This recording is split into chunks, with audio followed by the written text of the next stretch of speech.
welcome back to Midnight Grappler Animals, home of Flub Nation. We're here today. I am your host, Keigen. We're here to talk about Chip Zdarsky Batman. With me, I have one cucked mayor and one cheater PI. Salt and Land. How y'all doing? Wait, which Dibs one on the am I? cheater PI. Yeah, you get to pick. I'm not. Dibs on the cheater PI. Sorry, Salt. Sorry, you got nose goad. Unfortunately, it can't always okay. go the way we want it. To. I'm simply glad that Gotham is under the protection of its newest vigilante, the Sex Man. That's what I called Gordon in this comment. I thought you were gonna say I'm glad Gotham City is woke. My final legacy. I made Gotham extremely woke in this arc before I got my brains blown out. Speaking of all this, one of the funnier things about the mayor, it's not like this is a newish character. I'll get into it more when we talk about it in terms of like when he debuted and stuff. But I thought he was gay. I 100% before I read this volume, and I'm sure there were references to him having a wife before this volume. But like the first time I read this volume a few months ago, I recalled him being a homosexual man, and he's not. He's had a wife basically the whole time he's existed, and that's I don't know where that came from, but you got mayor. You got Gianmarco Soresid. Yep. Yeah. Now I wish the mayor was constantly contorting himself on stools. That would have been so much better. So this is a weird episode setup. There's a couple reasons for this. So like I just said, the last sentence that I spoke, I read this run this year, just a few months ago. Partly so because you weren't following it as it was coming out. No, absolutely. Okay. I think I read the first like 3 or 4. The first issue. No, this I can't talk about details of the book yet. We haven't done our game yet. So yeah. And I read it and I was like, this run, the first 4 volumes, which is actually 5 volumes, but the first parts of this run, I was like, these are basically mediocre, right? I think a lot of people really don't like this stuff, and I'm like, it's basically as good as Wells' Spider-Man, but for Batman. Right. And it's like, it's readable. I can do this. And then I got to this volume, and I was like, what was in the water? What happened? It's so different. Dare I say, what were they thinking? And that's how I pitched it to you guys. And I really hope it works as a What Were They Thinking. I have never done a What Were They Thinking episode of MGA. And so I was like, I think this is a What Were They Thinking, but I'll pitch it, and you guys hadn't read it, so you guys didn't really know. So I guess we could start off with that. Is this a What Were They Thinking? Yeah. Yeah. Awesome. Absolutely. Awesome. I'm so happy. Yesterday, Absolutely. I was on a walk and I was going like, man, and I hadn't read it yet. I was on a walk and I had only read like the first issue, and I was like, I think this is were they thinking? I hope it is. But goddamn, I'm not positive on it. And so I'm happy. I'm happy that the council has met.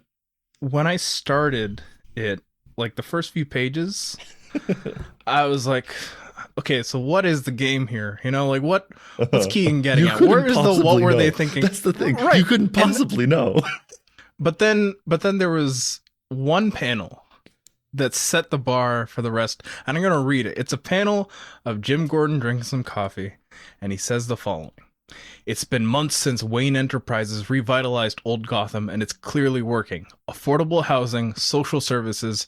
It turns out it's not just batarangs that stop crime.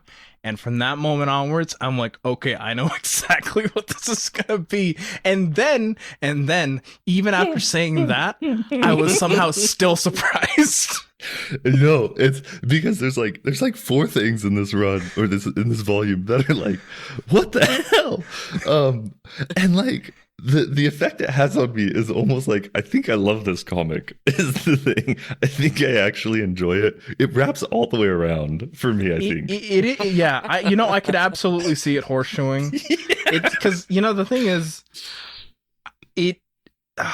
it's like the perfect bad comic, but it's also like it's so bad it's so weird. It like eclipses the so bad it's good side, and it just like loops back. It's like an Ouroboros, like just It picks up the heavy mantle of a powerful legacy, and this doesn't quite scratch the same heights, but it gets close.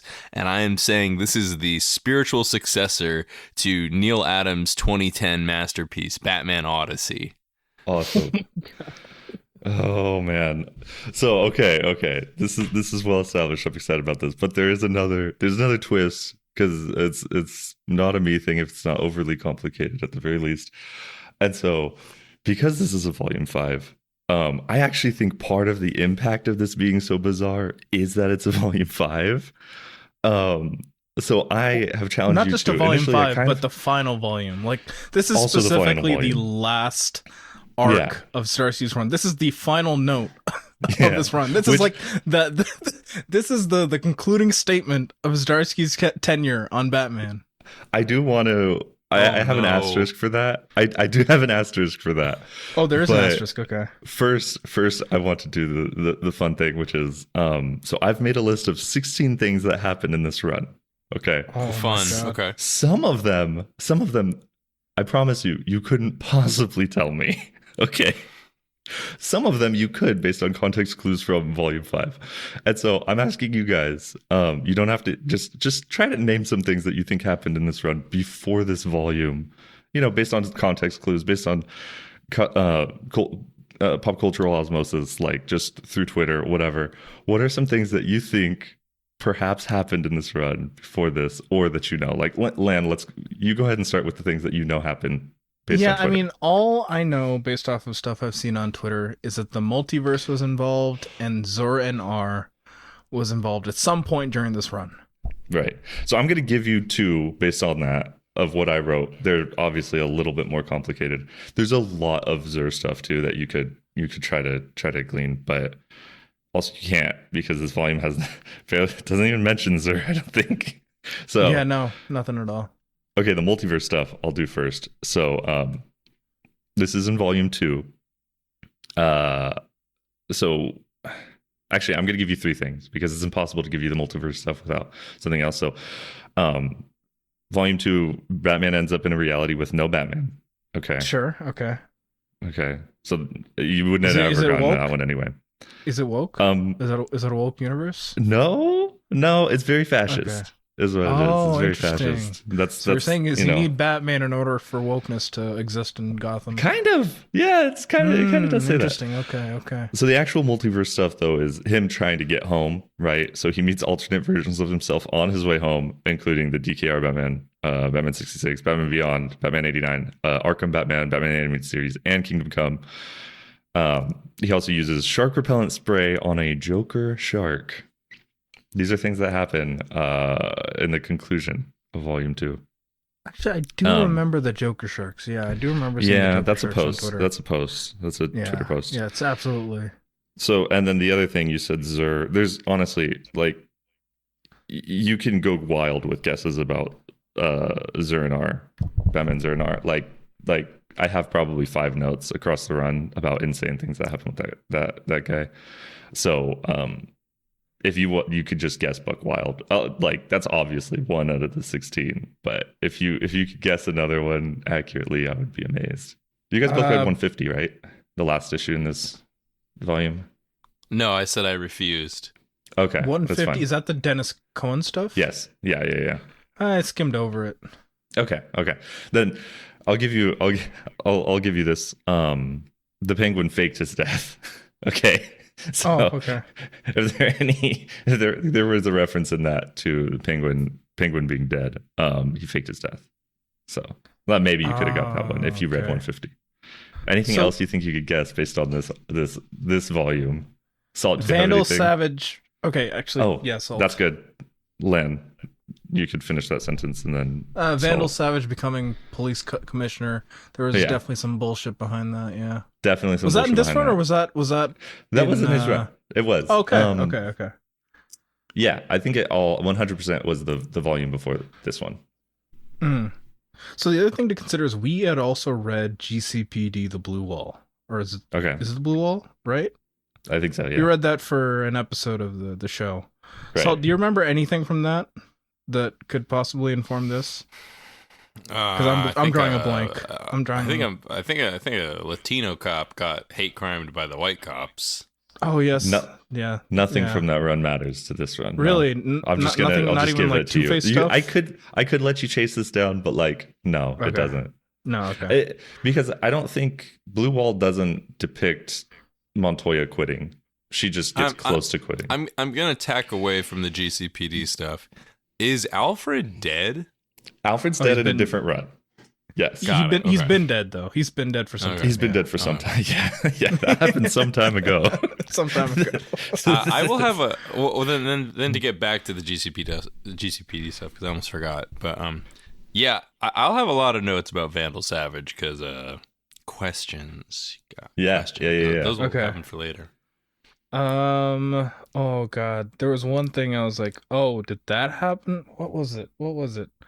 Oh, Jim Gordon leaving the GCPD. Was that this run? No, it was. Oh, It was directly. It was immediately before. No. It wasn't. That was Tynion. Tynion did that. okay. So solid guess. Oh, Batman again. regaining his wealth. Was that in this run? So that's a weird one. He doesn't. Yes, it is. Okay. But what happened in this run is he becomes like the Wayne Enterprises guy again. It's not. He doesn't actually. He's not like a billionaire again, which is weird because this volume like very much runs away with the billionaire stuff. Yeah. But like it's yes and no. It's he's still not as hyper wealthy. Yeah. So it's yes and no. There is one weird thing that happens literally the issue before this. Actually, no, it's two issues because there's stupid, dumb comic bullshit reasons. But in 149, something happens that is not referenced at all in this volume, which is bizarre because it's 100% a Zdarsky invention. Insane. I'll just say it. Do you guys know where he lives in this volume? Gotham? Like he lives in Gotham, sure, but like, do you know what his house is? We don't see his house in this one. Okay, you don't see his house. It's so weird. So across the last few years, he lost all his money. I think Wayne Manor got blown up, so he lived in a brownstone. Yeah. He lived in a brownstone in Gotham. Then he gets As the one manor does. back. He gets the manor back. In this run, Vandal Savage buys the house. He buys the manor, and then Bruce builds a new mansion in the middle of Gotham called Pennyworth Manor. That happens in issue 149. The building of the new mansion is done in 149. We pick up in 153, and there's nothing about it at all. It's Incredible. It's insane, and that's what I mean. And I guess we'll just pivot. Pro at work here. It's crazy. I'm just gonna read all of the things that happened in this run that I could remember. Okay. Wait. I got one more. Okay. Something that Batman set up in the past comes back to bite him in the ass. I know it's a very general thing, but it feels like something that had to have happened. Yeah. No, you're right. That's failsafe. Okay. It's failsafe, right? That's failsafe. Okay. That's the bat, like the one from Absolute Power. Is that the one? Yes. Yeah. Okay. Which technically, really, Absolute Power pulled it from this run. Okay. Whatever. Basically, so it's a robot designed to stop Batman if he goes crazy. That Batman designed himself. That it takes over. So how Gotham does it City. differ That's the from first arc. Zdarsky? So Or is Zdarsky just tied to the failsafe stuff? Yeah, so I mean, failsafe was God, sort of it's a backup for if Zdarsky takes over Batman's mind and he needs to be stopped. A backup for the backup. Got it. I Yeah. hate this. This is so bad. This is bad writing.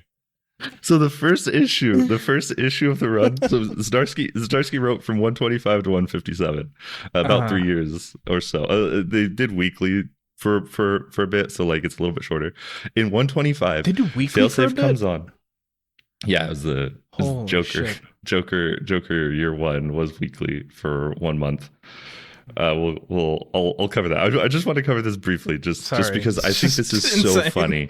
What of this stuff could you possibly glean from being Volume 5? Okay, robot designed to stop Batman if he goes crazy, takes over Gotham City. There's no way you could have known that based on this run, right? Based on this 5 issues. No, it is not referenced at all. Nope. Batman survives a jump from orbit. That's, got to include some feats in here. So sure, the plane stuff is way less crazy. Yeah. Penguin fakes his own death. We'll get to the plane We'll get to the plane stuff.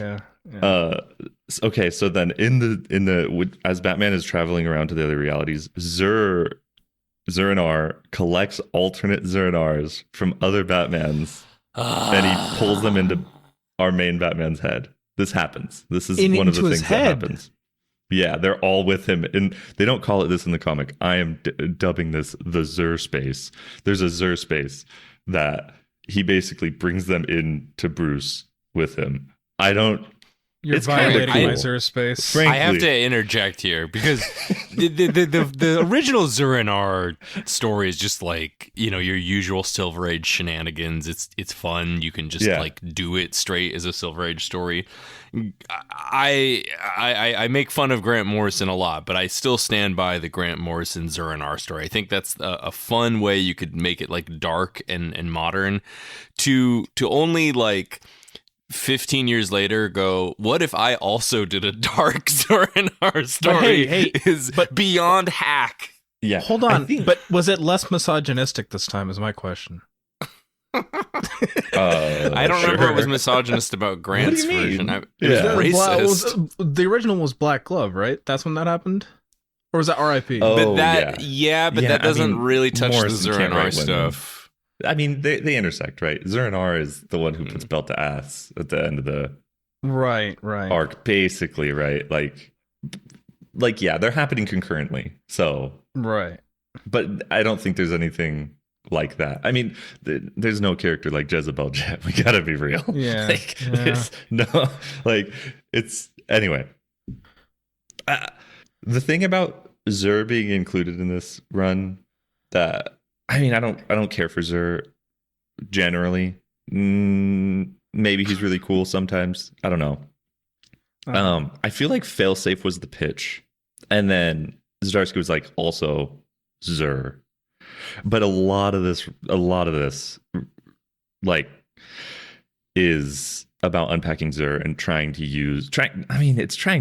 get rid of Zur, and it does. It successfully does. Like, get rid of Zur forever. What's so remarkable about all of that is none of that matters for this comic. No, that's what I'm saying, dude. That's what I'm saying. That's like one of the fundamental aspects of what were they thinking for this book for you guys is the actual book. But then there's a secondary what were they thinking where it's like, what the fuck were you thinking? Like, what? This doesn't make any sense. Okay, let me continue. There's a whole arc. Okay, so once there's the Zurs inside of Batman's head, it causes him psychosis. Like he's crazy. The next few parts of the run. That's just the Grant Morrison story. That's so stupid. Okay, yeah, but like other things were causing him crazy, causing the crazy too. Okay. In the Grant Morrison story, here it's literally just the Zurs basically. So then there's an arc where Catwoman is training criminals to steal from the rich. Bruce doesn't like that. He's like, you shouldn't steal from people. And then like the story goes completely out of its way to prove him right. Vandal Savage joins Catwoman's gang for some reason, and Batman's like, okay, they're just working with a supervillain now. And they're like, he could change. He doesn't. Obviously, he's obsessed with immortality. Part of this arc also, Bruce scientifically alters Jason's personality so that he experiences intense fear when his adrenaline spikes, so that Bruce can stop him from being a vigilante anymore.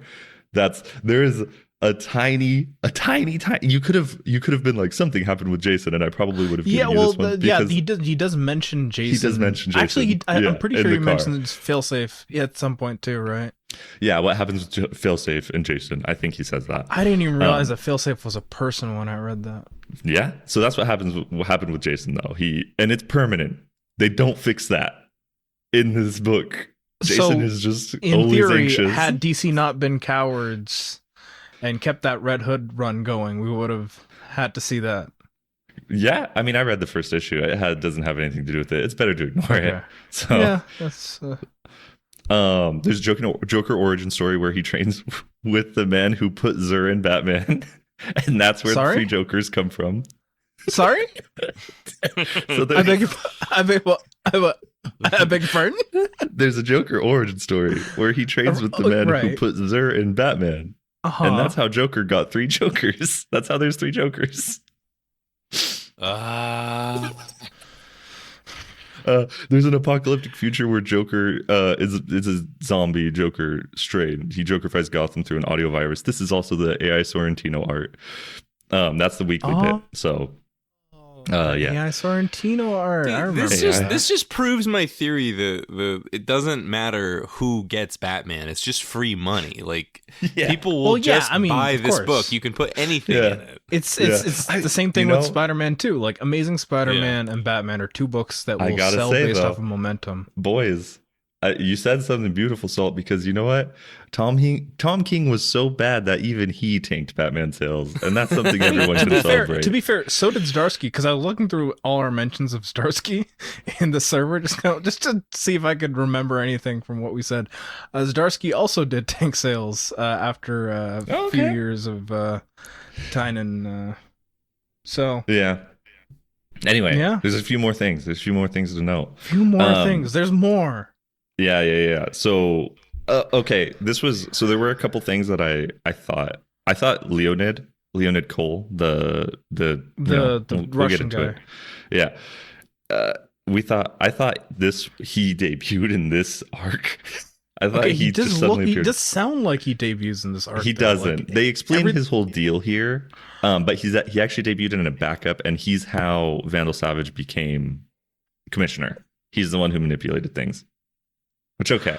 Okay. I mean, we do get that mentioned. We do get that mentioned in this. Yeah. In this volume. Yeah. I thought that was more. But it is a backup too, so I probably wasn't even paying attention to it. Okay. So then, posts a bunch of other stuff. Zur Batman of Zur-Anor puts himself into failsafe. Knocks out Batman. Locks up all the villains of Gotham. Takes over Gotham again. So failsafe takes over Gotham twice. This should be the end of the run. Okay. In this part, Bruce goes out to his country house to Rocky his way into a win. Just go out, work out, and build a new thing. Whatever. Right. And this is my favorite thing. Okay. There is, of course, a Zur Robin. But he's actually a young Bruce clone who then rapidly ages. What? And Bruce gets to see himself convalescing. Sorry. It's issue 149. This is what happens in issue 149. This is all in 149. So you're saying this is the same issue that the Pennyworth Manor goes up as well? Yes. It's a whole like Bat Family issue. The 149, it doesn't introduce Zur Robin, right? Zur Robin is a villain across that arc. But then in that issue, he captures him. Batman goes and captures him, and then they find out he's rapidly aging, and he's trying to find a solution. And then it's just like he has a brother for the issue. It's a good end. It's a fine ending, right? It's a very typical final issue of a superhero comic run, right? Where it's like we dealt with everything else, and now we build the house, and we see Batman die, and we get to see him sad and be with his family, right? It's a very normal ending to the book. And then somehow Zdarsky writes it for 7 more issues. 8 more issues, sorry. Okay, so 149 is where you're saying... So 149, is that the end of volume 3 or the end of volume 4? End of volume 4. Okay, so this volume starts at 153, right? Right, so you have 150, absolute power. 151...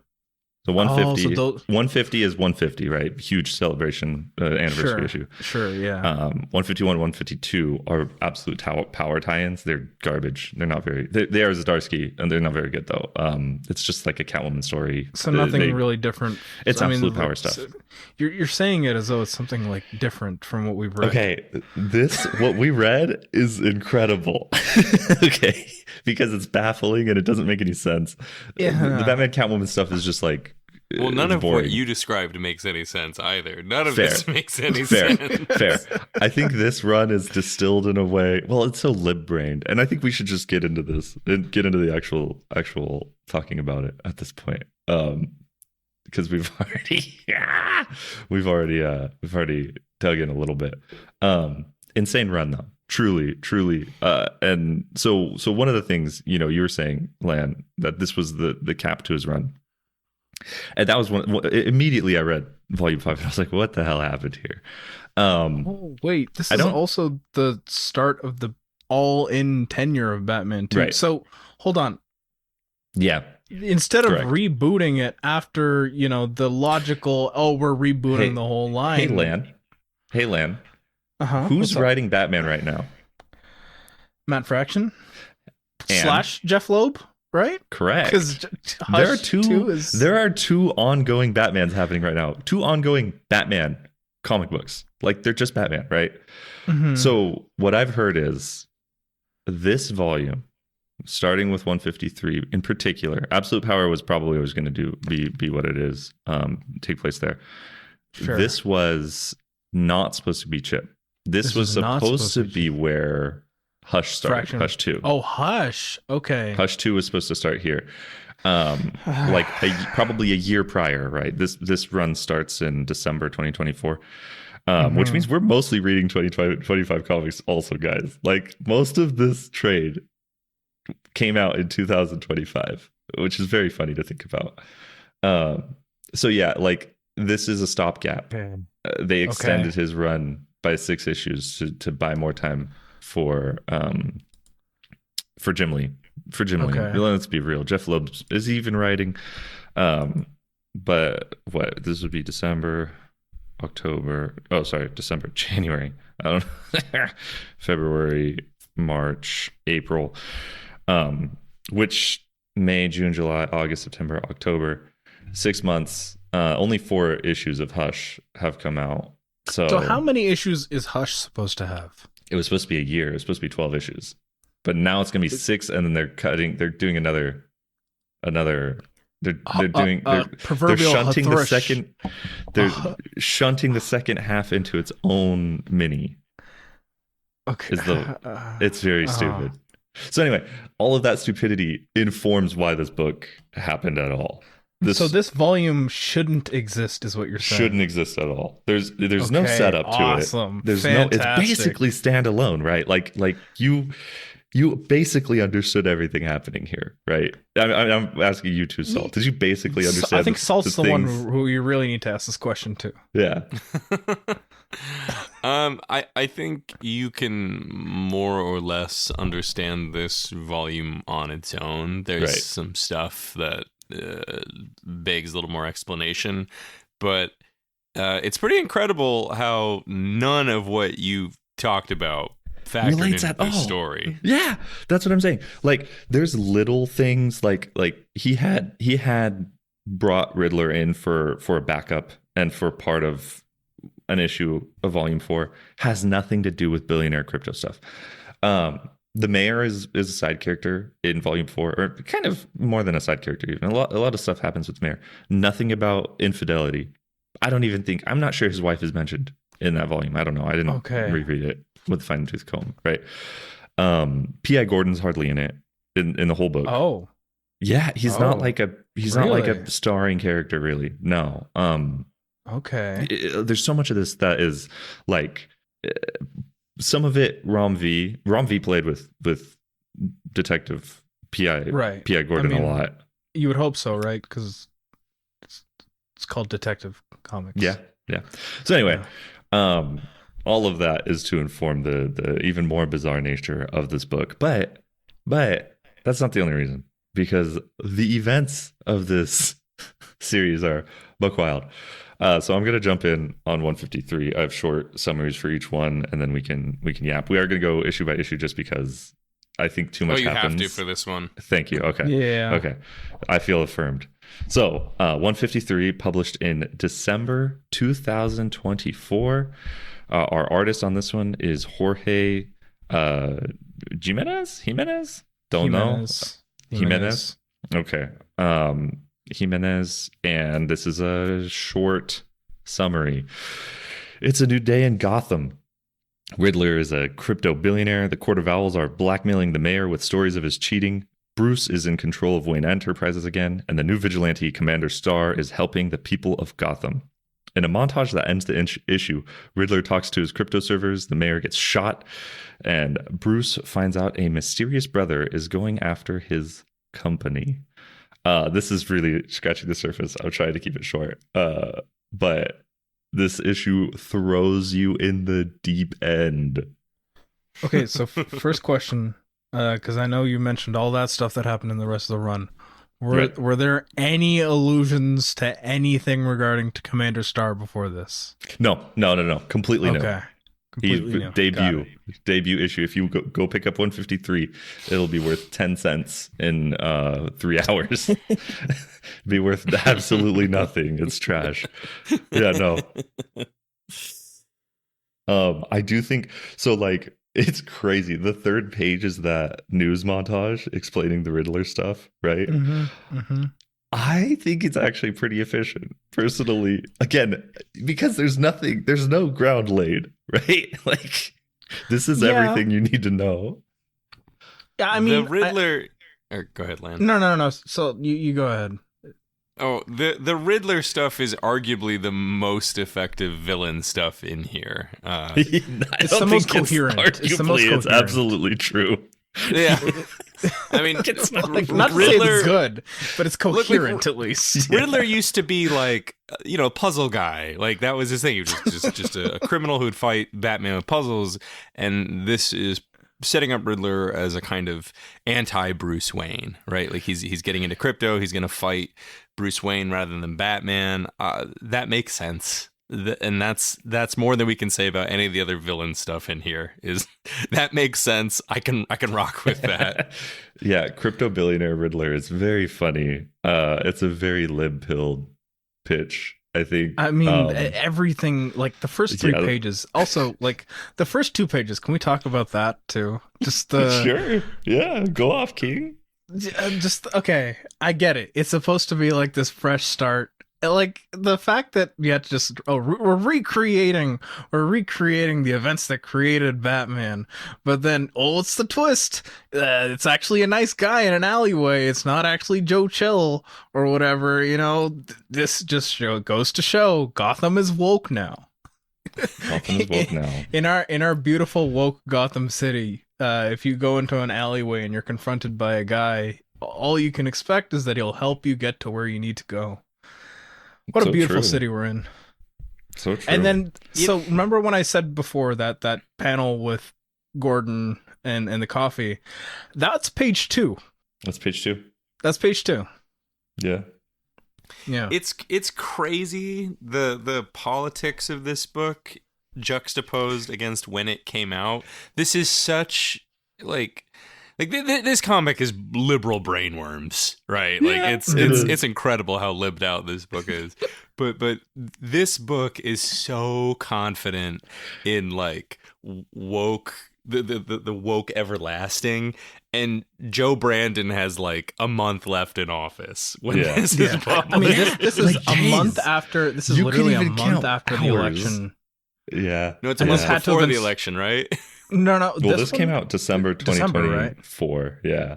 It was definitely scripted before the election, but right. That's what I'm trying to say. The idea is that it there is, I don't know, almost like hubris. Hubris, I think, is the best way to put it. Like it's the same kind of hubris that the Dem establishment had about Kamala winning. Like that's we did it, guys. We did it, Joe. Even.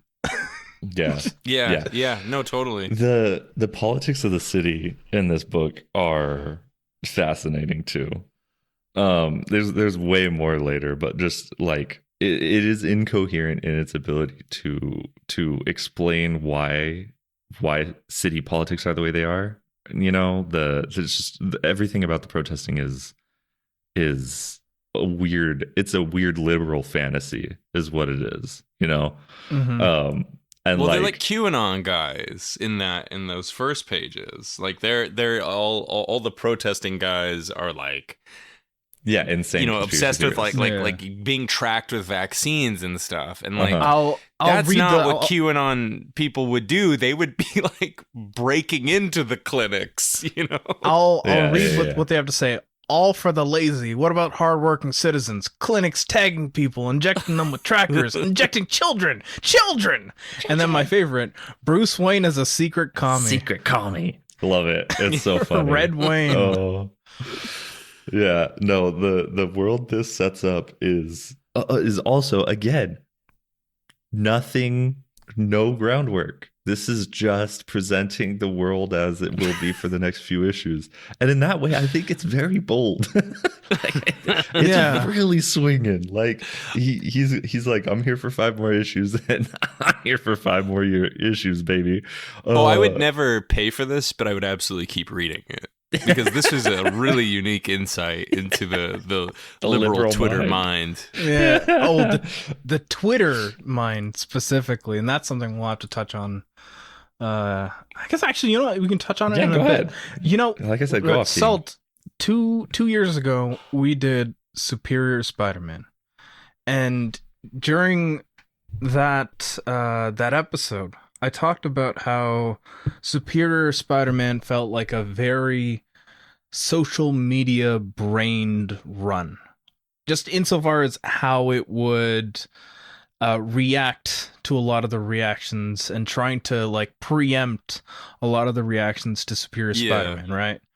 This isn't trying to preempt anything, but this really is like the apotheosis of years and years and years of liberal Batman takes. It's got all the hits, all the stars are here. Batman's donating to charities. Batman's opening up community centers and orphanages. Right? The crazy thing Bruce is, Wayne's giving to the poor. It's like it's all that by algorithm too, though, because it does present that as the conflict, right? Because so many people are like, Batman could fix Gotham. He's very rich. He could fix Gotham. And Chip is like, no, he fucking can't. Like, look, if he the billionaire tries to fix things, everyone, it still is bad. It still is going to lead to bad things. And I think like that part at least is coherent. The actual specific politics of it don't make any sense. But like, it is funny that Tom Taylor wrote the Nightwing run where Nightwing criticized Bruce for not fixing Gotham, right? And then Chip basically retorted with, it wouldn't work anyway. And like, in that way, I think it is Twitter brained, but it's also like, there was an amount of effort put into creating conflict still. Right, even if he had to blame the Russians, bizarrely. But that's what I mean. If that's the artificial element of it, where it's like, of course there's going to be conflict. What is the conflict? Let me think about it. What could possibly be the conflict here? Yes, foreign interference. Foreign interference is the reason why this wouldn't work. When Lan makes the Superior Spider-Man comparison, I think that's really apt because, you're mentioning how that whole book is trying to interact, counter, and preempt all the Twitter discussions. But I feel like that's in the context of writing the Spider-Man story, as in Slott can separate the two things. Zdarsky cannot. There is no separation here. The world of Twitter and the world of Gotham are the exact same thing. This is what happens when you cannot log out of Twitter, and you mentally cannot log out of Twitter. If X became a city, it would be Gotham, right? Oh, you mean what if Gotham was a metaphor for the United States? What? Gotham was the marketplace of ideas. Oh, what if? Oh, no, yeah. This is peak Twitter comic for sure. Hilarious, incredible. All right, this issue. Wait, hold on. Before we go on to issue 2, I need to say one more thing about issue 1. Perfect. If you know like the classic Batman villains, you can keep up. But as someone who has had 0 experience with the Court of Owls, I have no idea who they are, and I know I get made fun of for reading and my lack of reading comprehension on here, and I deserve most of it. But I swear up and down, if you have not read a Court of Owls book, when you read this one, they're just some guys who do stuff in the shadows, and maybe that's the depth to which they were written before. I don't know, but I never learned what their deal is. Yeah, but you had heard of them before, though, right? I had heard of them, but like, okay. I don't know why they exist. I don't know what their purpose is. I don't know how they operate. And this book didn't like elaborate on any of that. I think, I mean, the real thing is he used the Court of Owls as state interference anyway, right? So like you absolutely understand their use here. It's not anything related to previous uses either. Right. So like. Yeah, and I get it's fair to be like, oh, is there some weird, and there is weird stuff. The Court of Owls are basically Freemasons, right? Like that's more or less the concept. So like you clearly did fine, but yeah, I think the other problem with how he uses them here, I mean, we'll get into this more later. It's boring as hell. It's boring. But he also has so much stuff happen off panel. Like he's really bad about like important plot action happening on panel. That stuff is all inferred, or it happened before the issue, after the issue, and then it's made even worse by the fact that we only see one representative from them. So it's just there's one some guy. Assassins, right? There's the but they don't have dialogue. You know? Like there's no one with agency. Yeah, you know? No, they just have the masks. It's just like that one I think you should leave sketch. You know, it's like they're not important people. It doesn't matter if they're dead. You know, it's like it didn't even happen. You know. No, I think that's all fair. I think Court of Owls are extremely. It's a weird thing where it's like damned if you do, damned if you don't too. Where they are very oversaturated. I think still like Land probably rolls his eyes anytime the Court of Owls are mentioned. And so it's kind of like if you overly explain their deal, it's going to be annoying for people who are actually reading. And if you don't overly explain, and then it's like most people probably know is the other thing. I don't need their deal explained. I just want to see how they work in a way that's interesting and not boring. And it's just they were just sitting in chairs. You know? Yeah, and that was all they needed for this story. So it's a fair complaint because they are pretty. I mean, I like their design. I think they're cool. But I also check out of Batman often enough that I like. Don't get tired of any individual thing. I think even to Joker, I'm like, whatever. You want to do a Joker story, all right. But like, yeah, no, I get that. All right, let's get issue 2. Okay, wait. I do have 2 brief notes on the art. I mean, this is great. This is sick. There's super cool panels in here, but one was Bruce's brown meaty nips. One of his shirtless scenes. He's got big old nipples. And then you know what? Good. We need good areola rep in our. In our it's good. It is good. They did it. It's a good job, Jimenez. And then Riddler's green bathroom fit is awesome. He's just hanging out, drinking coffee, all comfy.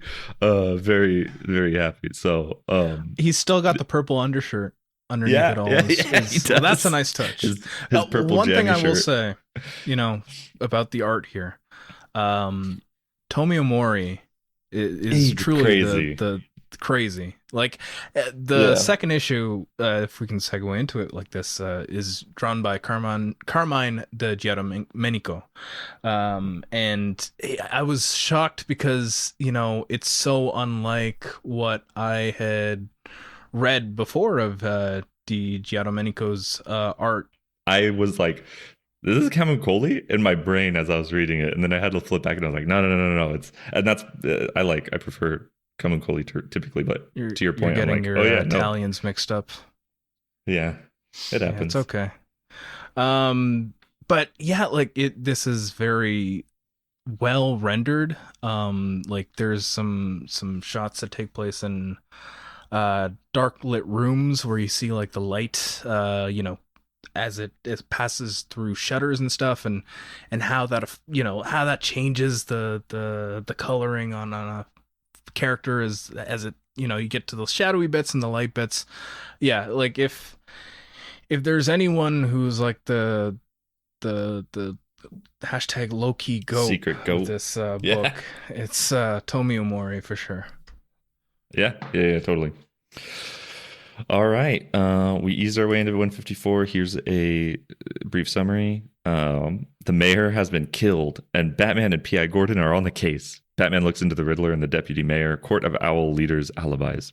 Bruce finds out his dad was a nasty cheater, and there might be some validity to his brother's case. Protesters make Bruce's day worse by being racist toward a young Russian girl. Commander Starr saves the day, though. Batman and Gordon meet up at the dead mayor's house to look for clues. Bullock calls Batman and tells him about texts on the mayor's wife's phone pointing to an affair with Gordon. Jim threatens Batman with his gun, and then everyone is sad and a little bit scared. Okay, we're gonna this is where my Batman Odyssey comparison comes through. Okay, because okay. this is truly Neil Adams ass dialogue where we've got Gordon pointing the gun at Batman. He's saying like, I was defending myself. And then Batman goes, a gun? You'd point a gun at me? Why At me? At me? You're going Scooby-Doo voice. Why? Wait, Len, did you invite Scooby here? What the? That's Batman's good friend, Scooby. We want to go to That's if you have a guest one day. cave.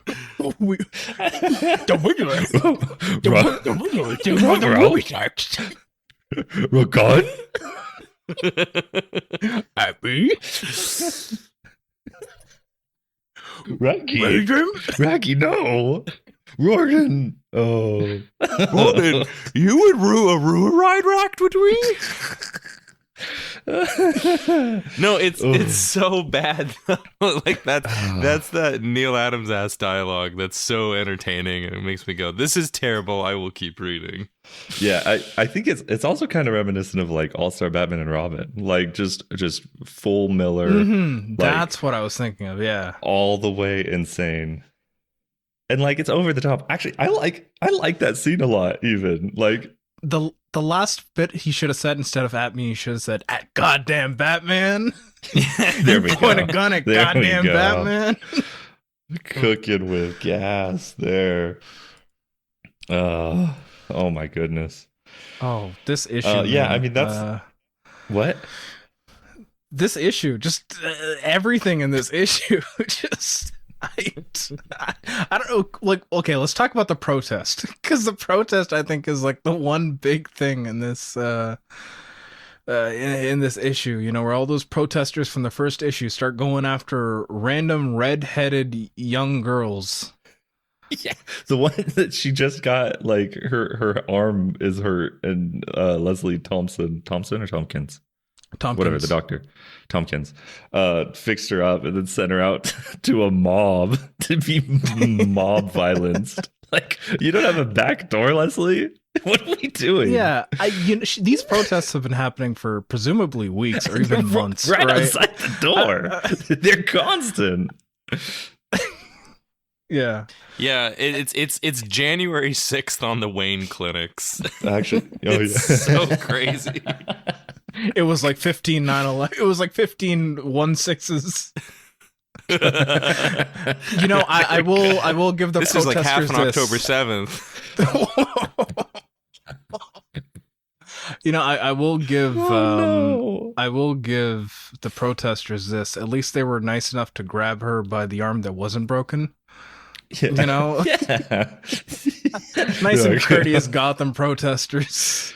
Okay, I have Oh, a question for you both Of about course. this scene. So the tension is dispelled with Commander Starr showing up, because you have the classic trope of like Bruce Wayne's in some deep shit and he can't like do Batman stuff, right? Or like that would blow his cover.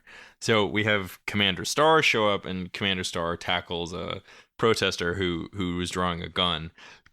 What do you make of this line where Commander Starr says, "It's unfortunate when bad actors infiltrate well-meaning protesters to make them look bad.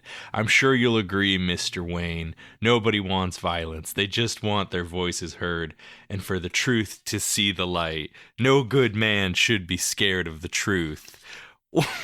What is Zdarsky politically trying to say there? This is genuinely. I mean, Commander Star stuff can only be read through the lens of a political agitator, right? Of like a Well, especially the twist that comes purposeful. later, for sure. Exactly. And he is constantly saying he switches between right wing and left wing ideological stuff, because later on, right, in like the last issue, I think he's saying, damn it, I forgot. We'll get there. He says another bizarre line that's similar, but leftistly, and this one is more like the kind of lib, like, oh, political action can't be violent, kind of stuff shouldn't be violent. And I don't think I'm not going to give Chip defense in saying it's incoherent on purpose, but it's like it almost makes sense that it's incoherent though. If that makes sense, because he's just trying to rile people up. I think the incoherence really comes from like the rhetoric of the protesters, because the page before you have that one protester going, "Oh, where are you from, kid? Is that accent Russian?" and it's like, okay, well, wait, hold on. If they're anti-Russian, and so Commander Star, you're coming in saying, "Oh, bad actors are infiltrating this protest." Who are the bad actors in question? You know, I mean, what can you surmise about these so-called bad actors? Who could they possibly be? Who were even the good actors here? The villains, who were the good actors? The villains are operating on like Nolan Joker logic too, right? Of like, because at the end, toward the end, they're saying like, "This is all for propaganda purposes. We want our people to be afraid of Gotham for some reason," right? And so like it also makes sense that the counter whatever agent Commander Star is making Gotham people more racist toward Russians. Like, it doesn't. You know make what they sense. say about Gotham? Gotham is the only democracy in the Middle East of America. Exactly.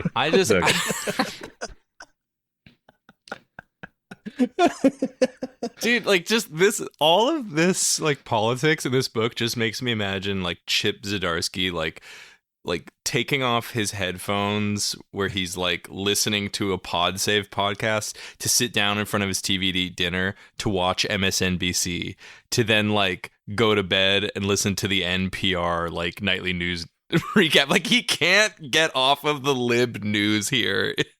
Okay, the thing you have to realize. Okay, so this is first off, Chip Zdarsky's Canadian, so he wouldn't be watching MSNBC. And he lives in the wilderness. He'd be watching also. CBC. Just a side thing. He lives in the Canadian wilderness. He like lives at least part of the year. He lives in like a out in the woods. So I mean, he might be taking his body out of like the metropole, but like he is obsessed with coastal politics. Absolutely. Well, the other thing you have to realize, and just to give an explanation, there's a Canadian newspaper called the National Post. It's run by Conrad Black. I don't know if that's the name you guys know, Conrad Black. Basically Canadian Rupert Murdoch, right? And it is now owned by the Post Media, or I believe it was always owned by Post Media Network. All this to say, very right-leaning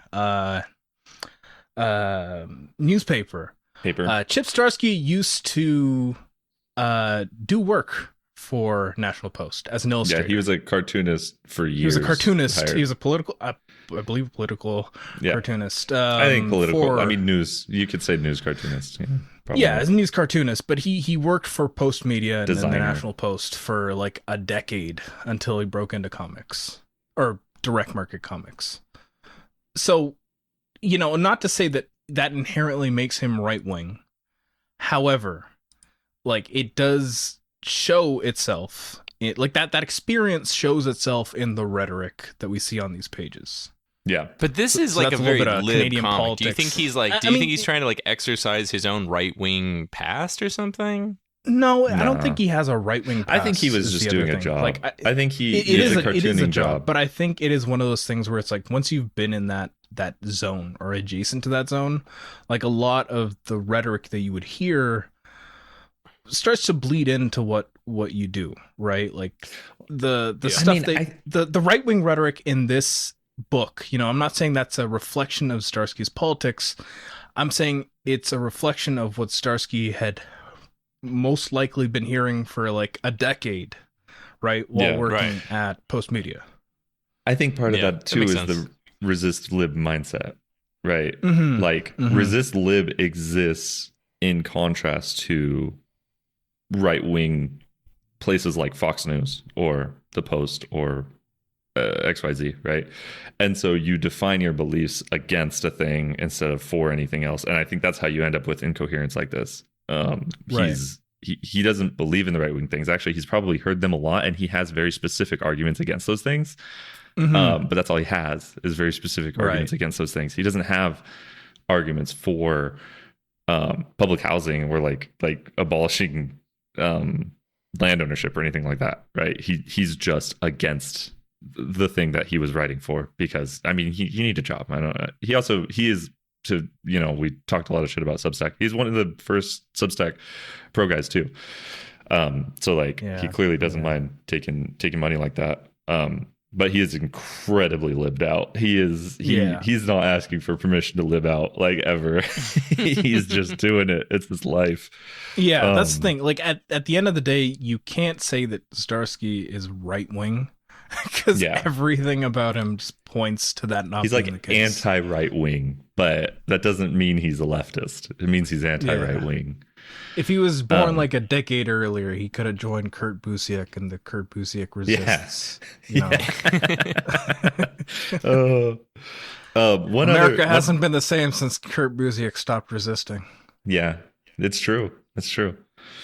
So the only other thing, I think the protest stuff here is a good point to just kind of say, like, another fundamental lib thing about this comic is that it misunderstands how the right wing does political violence, right? Like January 6th is it, because fascists don't like, fascists come from the government. Their power comes from the government. What we're seeing now, like one battle after another understands right-wing violence, right? They take control of the systems and they enact violence against people who they target. Like this doesn't naturally happen in right-wing circles. They don't do this kind of thing because they don't have a real ideology. Well, I think it's really telling that in this book, you know, like when you look at the levers of power, they're completely depoliticized and like capable. They're not even capable of meaningful action. The mayor has no political alignment. The GCPD has no political alignment. I mean, that's the crazy thing. Vandal Savage, who you could easily write as his the right name wing, is Savage. Just Savage? Just no. Savage? I'm sorry, I wasn't correcting you. I was saying his name is Savage. He's an evil guy. Yeah. Like, yeah. I mean, that's what I mean, though. Is like you have these like literal evil guys in positions of power, and you don't really see that exercise beyond, hey, we don't go there. We're not. I'm the commissioner. I'm telling you not to go there. That's it. You don't really see Vandal Savage enacting systemic power on the level that we're even seeing in America right now. Right. And yeah, again, He's maybe part of that is commissioner. that like that hubris, you know, like that idea that ICE wouldn't be nearly as bad as it is now if Kamala was elected.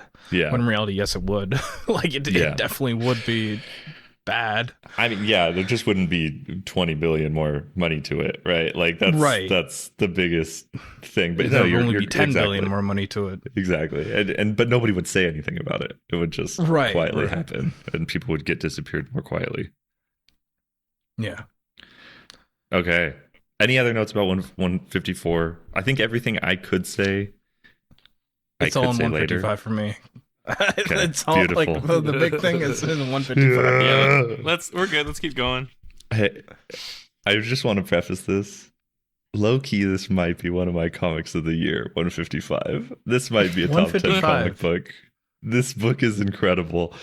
Drawn by Jorge Fornés, the GOAT, after Mazzucchelli and My Heart. Here is the summary. Months ago, Gordon is hired by the mayor's wife to stalk the mayor and see if he's cheating. He apparently isn't.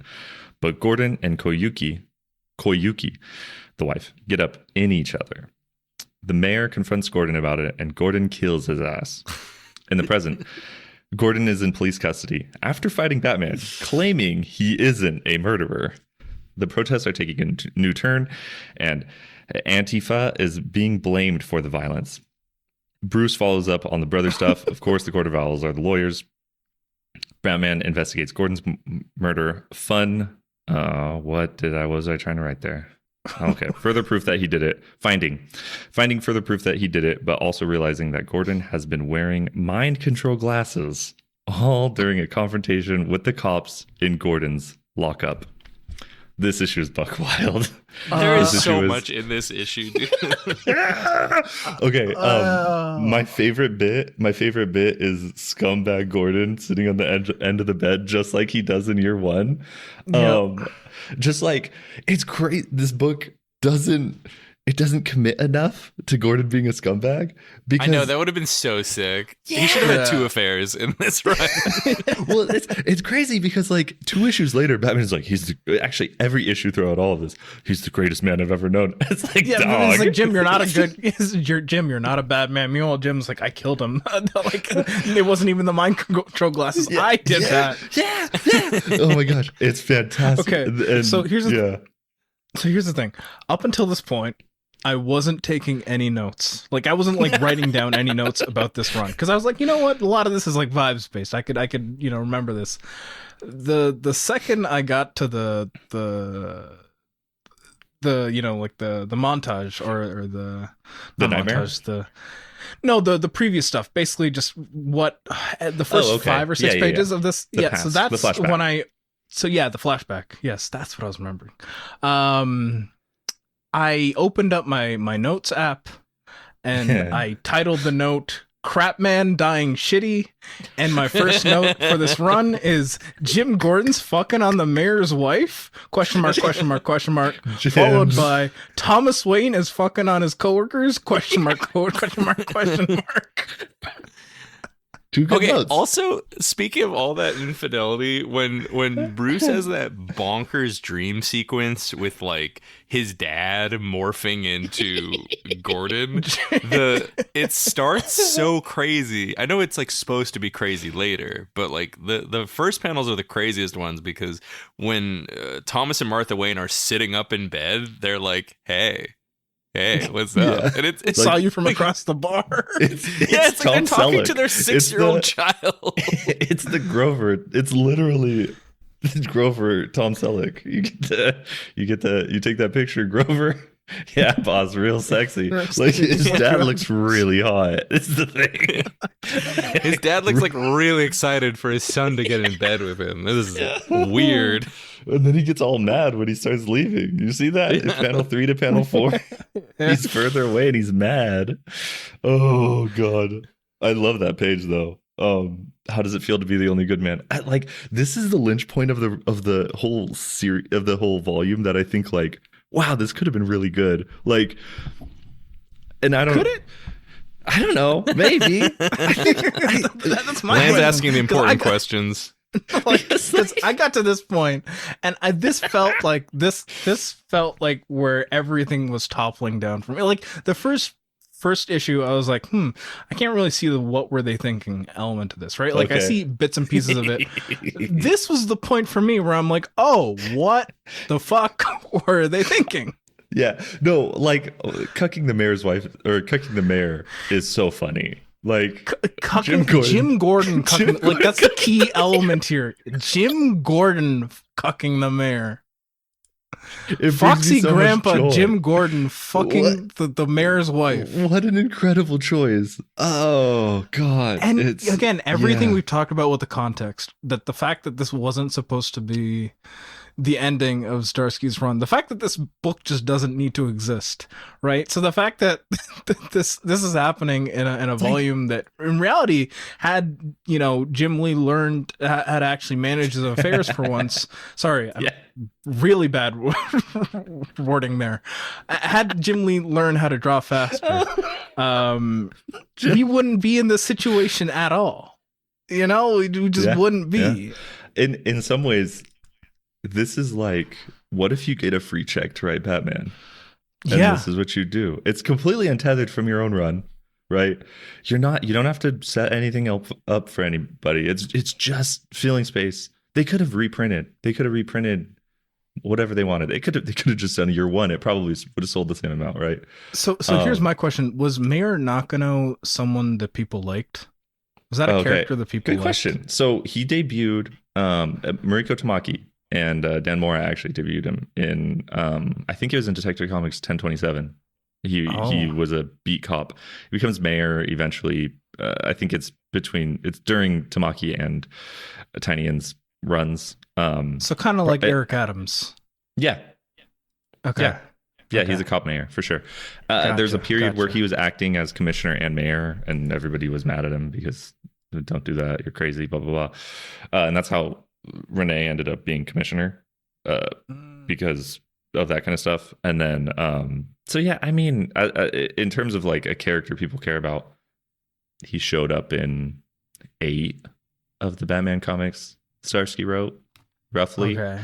So like it's not anybody was asking about. He's a very new character too, right? 1027 was in like 2019, 2020. Don't know. Okay. It's like 5 So years. yeah, he's not been around that long. So like cucking him is not anything anybody was going to care about. Besides Mariko Tamaki, who probably makes some money off of his appearances. He was on the equivalent. He was the equivalent of the Court of Owls, motherfuckers who come in here to die. Yeah. Like, Yeah. he's equivalent to them. Yeah. Yeah. No, yeah. This issue is blessedly stupid. The but beautiful thing scumbag about that Gordon, page, Gordon. okay, so the page, right, the Thomas Wayne morphing into Gordon page, Right. immediately after we were talking about like the dissonance in the rhetoric that Commander Starr was espousing in the last issue. This is where it like fully gets laid out, just the everything. When you got that interview going with him saying, "Oh, it's the Antifa factions that have been inciting violence. They're trying to take down capitalism. They're trying to turn Gotham into a haven for communists and socialists." Yeah, it doesn't, again, like it's so difficult to get right wingers to actually do anything, right? And so a sustained effort of protest is already weird, and that's why you don't hear this kind of stuff from like on the ground protesters on the news. Like you hear this kind of stuff from pundits, like you hear this kind of stuff from Fox News anchors. That's who says this stuff. That's who controls this sort of semantics or rhetoric.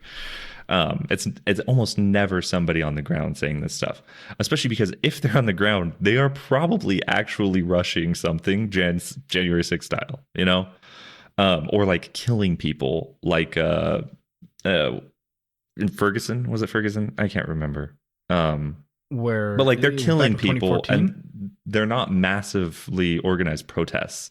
It's like one person going in and killing somebody and then leaving, and it's a reaction to leftist, sometimes leftist violence, sometimes leftist peaceful organizing and stuff like that. And that's one of the big things that like I think breaks this too, because it's just like not just politically incoherent. It's like it's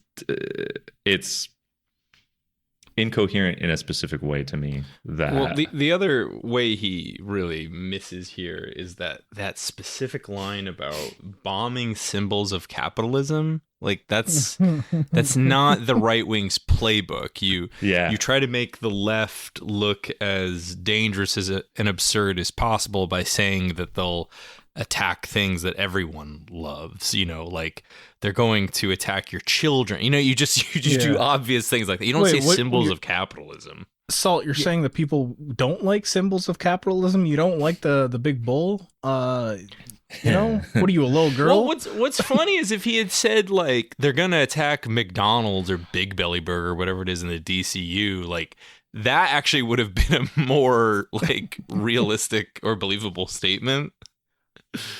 I mean, the most, like, the closest you get is in the first issue when they're saying, "Oh, they're putting trackers in kids."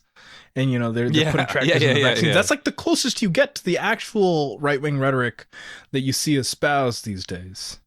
Right. Like, oh, they're trying to convert your kids. They're coming after our kids. Yeah. So no, I like that point too, because this also somehow belittles right wingers.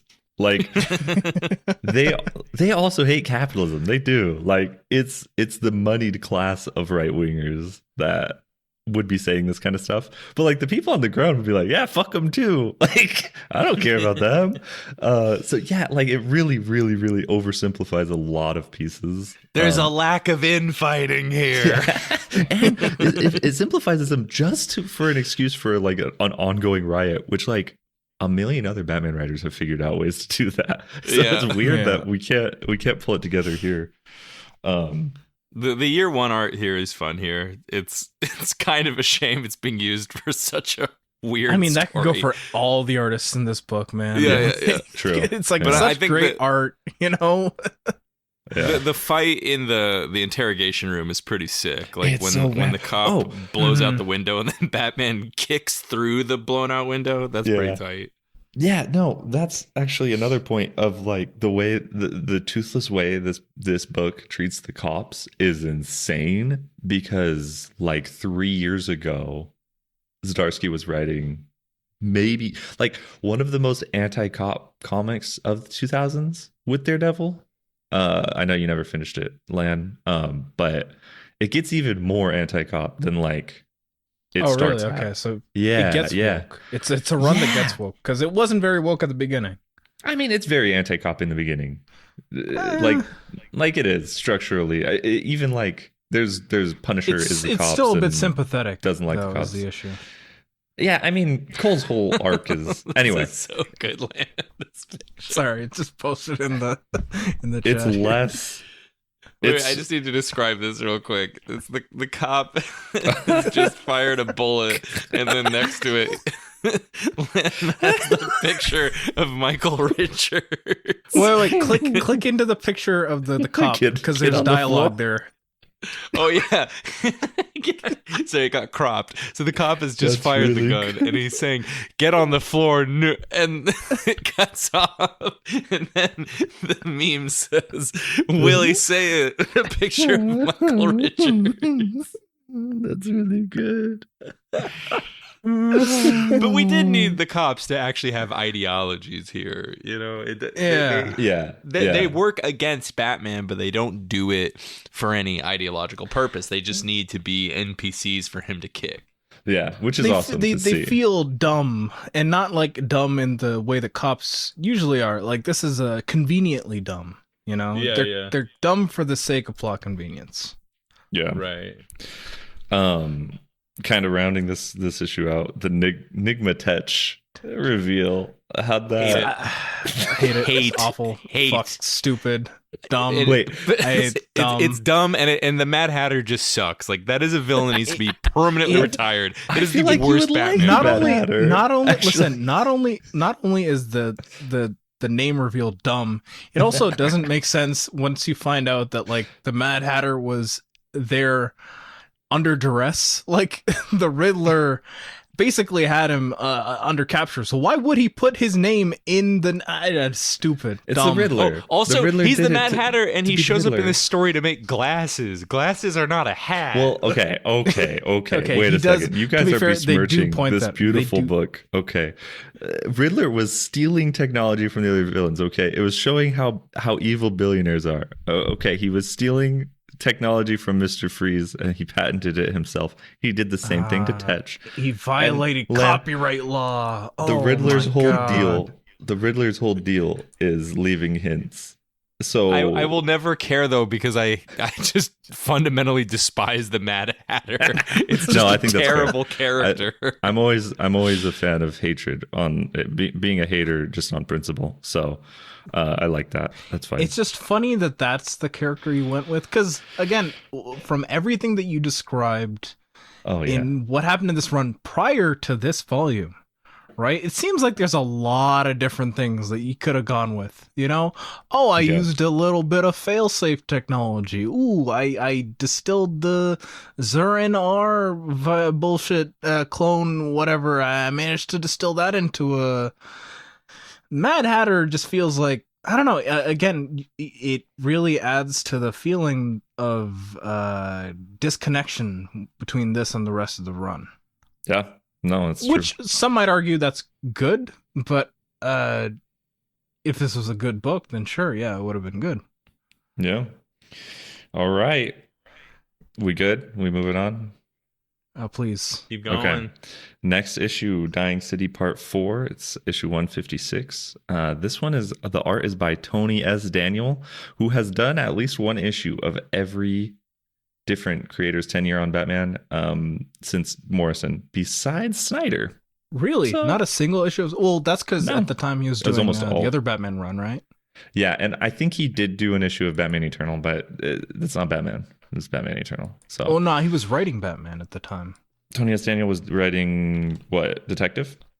Yeah, I believe it was Detective. Okay. Makes sense. Anyway, everyone else though, he did at least one issue of art for everybody. So summary: the protests have boiled over while Batman and Gordon beat cop ass.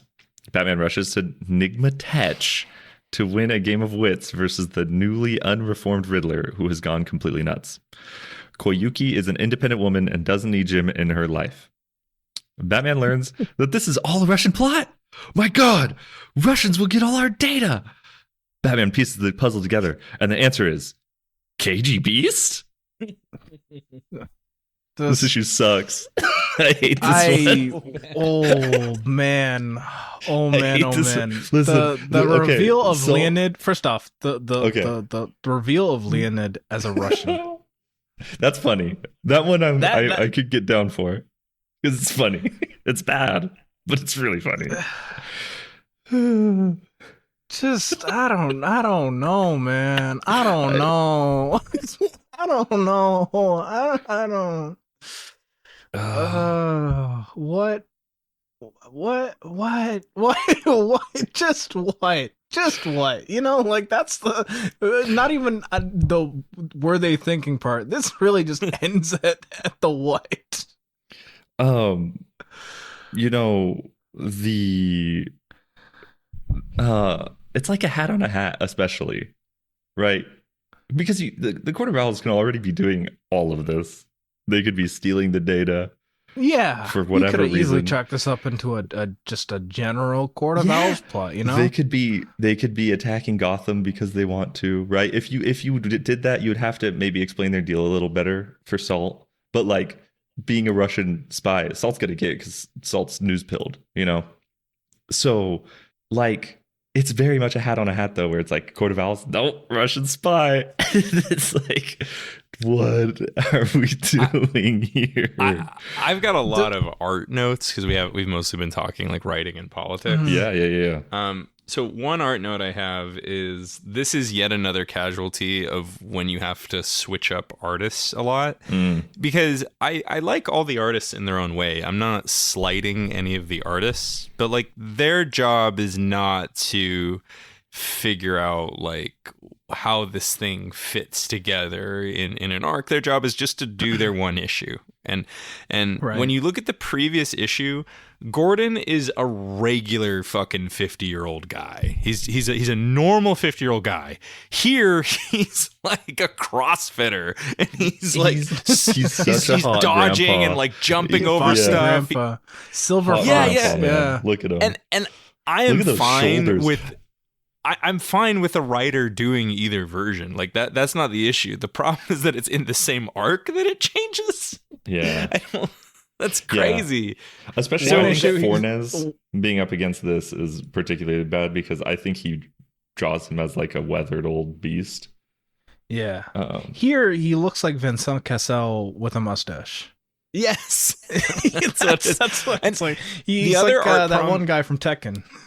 The other art problem we have is, especially when we start making Gordon too handsome, it takes me a second to realize, wait, is that Gordon or is that Leonid? Because the only difference between the two is that Leonid has the bit of hair around his chin, but they both have the mustache and they both have the same haircut.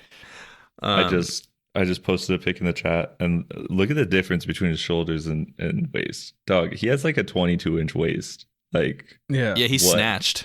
He's snatched, and he's throwing people. Like, Yeah. that's crazy. I think Jack Gordon is cool. I just don't want him in the same arc as like normal alcoholic Gordon. And like he genuinely feels like 100 years old in all of the other issues of this too. Yeah. Like he feels so old. It feels to me as though Tony S. Daniel got the script and he's like, "Oh, Jim Gordon was fucking on the mayor's wife. We got to make him look like he was. There was a reason why she left. We have to give Koyuki a reason to want to leave the mayor for Jim Gordon. It's like the opposite. It's just like the Elliot Gould thing all over again. You know, real sexy, just like you asked, boss. Yeah. Yes. Yeah. My other art note, I was waiting till we got a little bit into this, is this Commander Star design is awful. Okay, It's so I bad. wanted to touch on this because, you know, this is not just for Keigen, who's presumably been reading Zdarsky's Captain America run, but also for both of you, since you've both been reading Chainsaw Man, right? Mm-hmm. What do you think? What do you think of the Commander Star design and like how it juxtaposes with that stuff? I did not connect that. I get the Chainsaw Man comparison, but you know what I would actually draw it to is Judge Dredd, because Judge Dredd is like a really busy design, and you can make designs busy on purpose, but you can make it look like cohesive. This design is so busy that it's like a crutch. It's like, oh yeah, this character, he's kind of tasteless. He doesn't. He like I'm kind of giving away he's a villain because it's not clean, you know. There is a darkness to it, but the problem is you're using that as a crutch for the fact that you can't like actually make a good design. And what proves that design doesn't work is that none of the other artists can make the design consistent. Like every artist, you can tell they're just scratching their head. Like I've had to do that when I try to draw like a costume. They're just going, I guess this part goes here. Like it's impossible to draw. So yeah, have you ever seen? Or I was just gonna say, in one panel he's got like a really pointy hood, and then in the other it's like not pointy at all. You know, it's just like a regular hood. Yeah. But yeah. And he's got these stars around his shoulders that are always differently shaped. It's such a fail. Sorry, go ahead, Keigen. Have you ever seen Punchline's design? The character Punchline, the Batman character. I think so. Is that like Joker's new girlfriend? Possibly age-appropriate emo girlfriend? Possibly age-appropriate. She looks real young. I like that you chose age appropriate, not possibly age inappropriate. It's good. Like she might be. Yeah, okay. I'm looking this up. This is also a really bad design. Same guy. I hate this too. Jimenez is I like his art. I think he's a great line artist. He is a dog shit character designer. Yeah. No, I'm saying same here. I think he's really good at faces. He does good action, but he cannot design a costume. And like he does cool like. I don't mean page compositions. I mean actually image like a panel looks extremely cool. There's a bunch of, even though he only did like 1.8 of this volume. I think he might have my favorite stuff, even if Fornes is my favorite issue art wise. Yeah, no. I think I called her like possibly age appropriate because when I look at this Punchline character, this is not supervillain to me. This is just like chick I went to high school with. Okay, like, that picture is not a good. That's not her real costume layout. No, I'm looking up other pictures. It's her before the Jokerization, I suppose. Big titty goth girlfriend. It just she reminds me of the goth girl from Monster House. Is all I'm saying. That's it. Oh, was she in Zdarsky's run at all? Yes, she was in volume 5. Okay. What's she up to But these days? I think it was really dating? so that Jimenez could draw her. That was it. Like she's not okay. important. It's just she's on like a few pages, and like one of them's it's a big panel of her, and I think he wanted to draw her. Okay. Yeah, but Anyway. to go back to the comparison Lan was making with Captain America, like the Fujimoto design of Captain America is like really striking. Like I had only looked at it once and I still remembered it. Like you can't remember Commander Star. Like good luck drawing it, even if you have reference. He's so close to Captain America too that it's just pastiche. Yeah, the like, flag on the not- torso, like that. That's just pure. It's like a bad Captain America design. Which is all on purpose, I guess and whatever. That's I don't what think I mean. it's Like bad the on fact purpose, that to be clear. you don't think it's bad on purpose. I mean, it would be bad anyway. I think it's bad sure, on purpose, but I I mean, think that's a crutch. Yeah, no, I think it would be. I think Jimenez is bad at character design, so I don't think he could have designed a good one. I've noticed a trick that designers have been using for. I saw Ross do it first, so I want to say maybe like 15 years, but it could have been going longer. When they're trying to do a new superhero design and they're like not really sure what to do, you just go with black pants.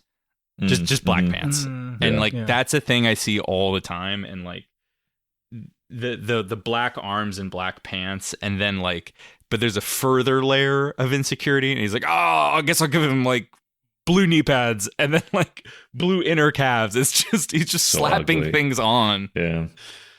We gotta make the thighs red.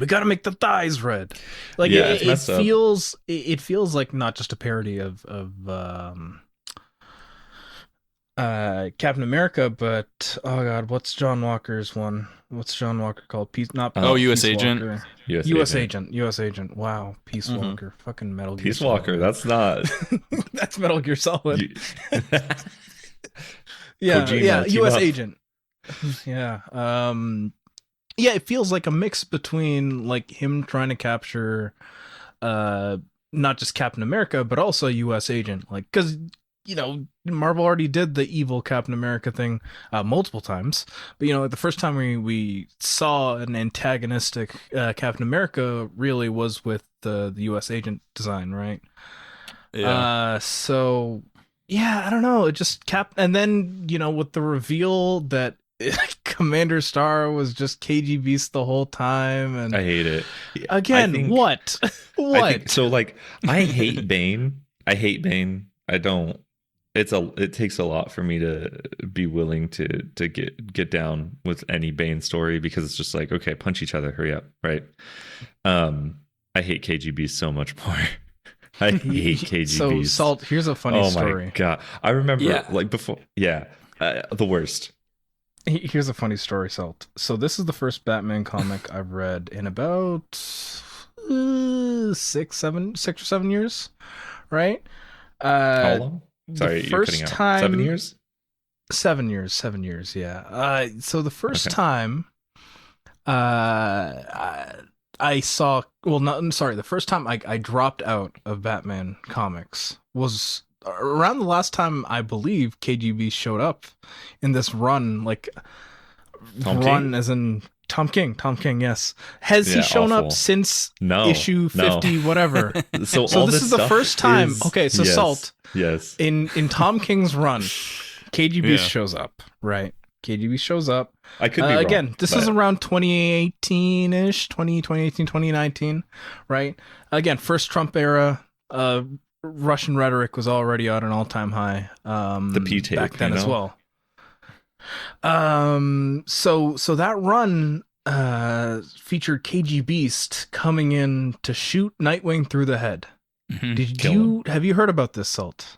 Nope. Wait. Okay. Salt, do you know about Rick Grayson? I know that Dick Grayson changed his name to Rick Grayson when he became a CIA agent in Tom King's run. Okay. You're conflating a couple things, but that's okay. I also don't care.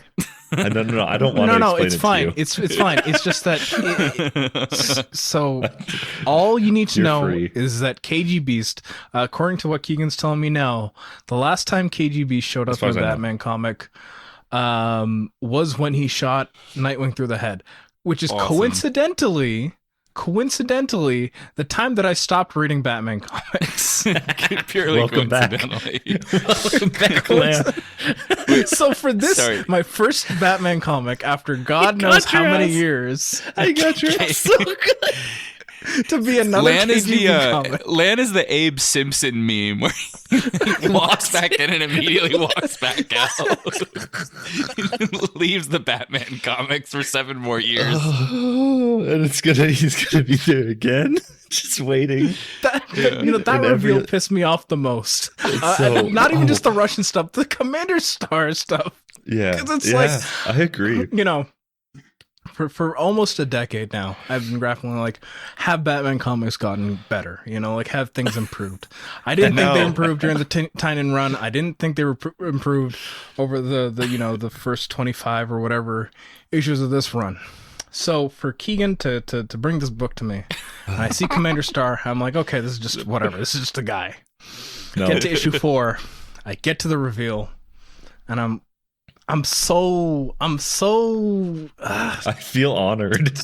I feel like I've anointed you. it's just I don't know. It feels like when Paul Rudd does the Mac and Me bit, on when he goes on talk shows. It feels like I'm hit with the Mac and Me bit. I feel it's like when he did it to Conan O'Brien on his podcast. It's like you can't do this on an audio format. Yeah. Hey, Lan.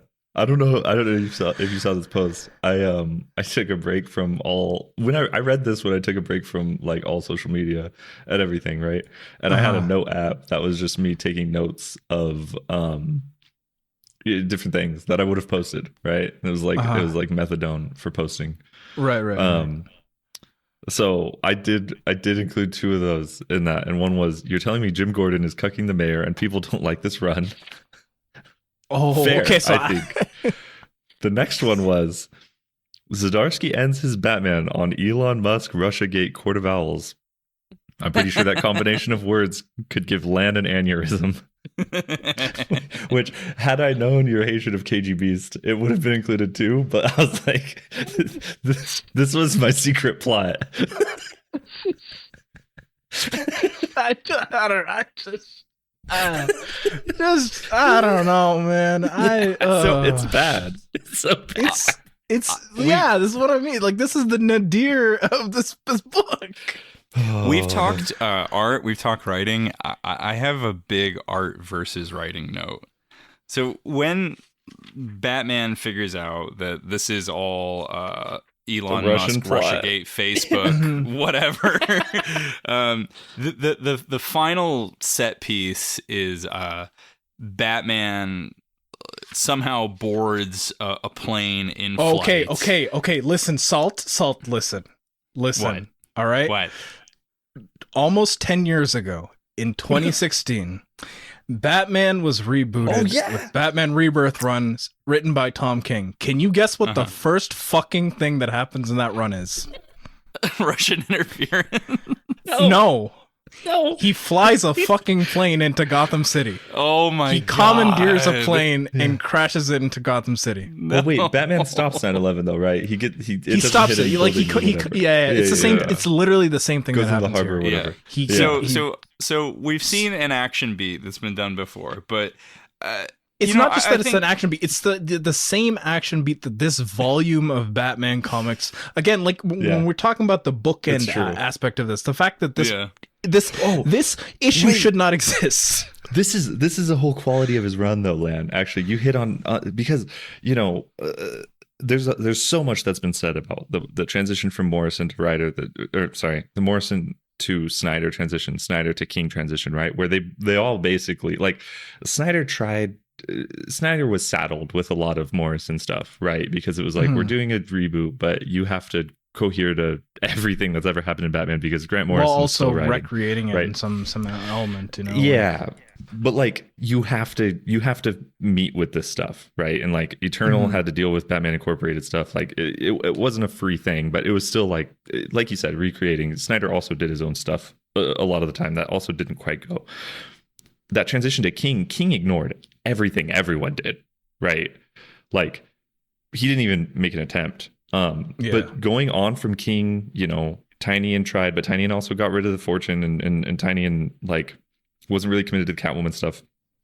Zdarsky 100%. His run, like he clearly was trying to cohere all of these elements. I think that's why he made Zur such a linchpin of it, because it's like Zur, he could relate a bunch of different things to Zur in the way that he did, right? But he also like the Catwoman marriage stuff is important.